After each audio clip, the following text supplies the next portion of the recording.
whole grains. Wheat, barley, rye, and oats contain gluten. Gluten is a protein. A protein is a long chain of amino acids. It's like a string of pearls. And it's the stomach's job to break that string of pearls, liberate the individual amino acids, which are essential nutrients.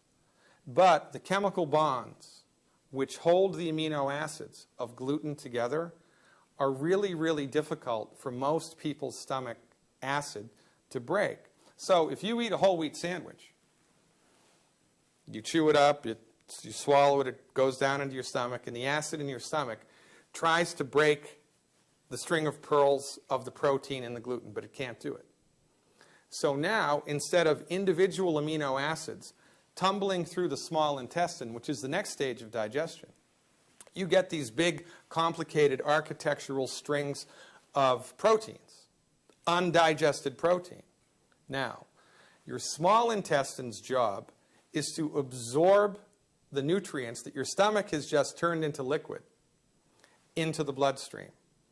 And your small intestine does that through tiny tissue called villi. They're like octopus arms. And the job of the villi is to grab onto a nutrient and bring it into the bloodstream, right? Well, when the villi attempts to grab onto an individual amino acid, no problemo. But when the villi attempts to grab onto a long, complicated chain of unbroken amino acids, they become destroyed or they become inflamed. Now, it's the villi's job to absorb nutrients, which leads to one of life's greatest ironies. The more whole grains you eat, the harder it is for your body to absorb the nutrients that your stomach just digested.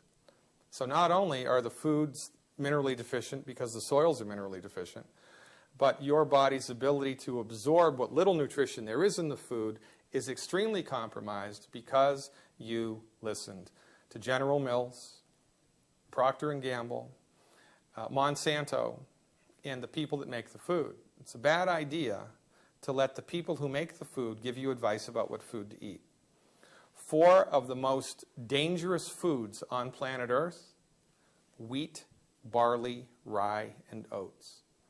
My recommendation for everybody 100% across the board: stop eating these foods completely for 4 weeks in a row. 4 weeks. 4 weeks in a row. 28 days. Then, on day 29, eat a lot of gluten. Have pancakes for breakfast, have a sandwich for lunch, have cookies and crackers, have pasta for dinner, and see how you feel.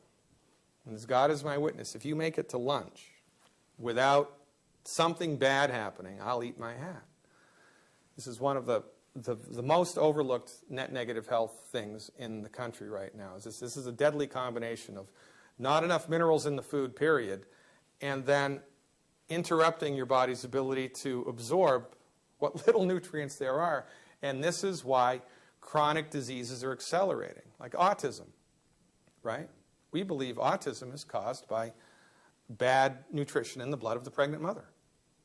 As the fetus is developing, it needs raw materials to make a brain, make a heart, make a liver, make a kidney. You can't make that out of pixie dust and air. The body needs 90 essential nutrients, 60 minerals, 16 vitamins, 12 amino acids, 2 essential fatty acids.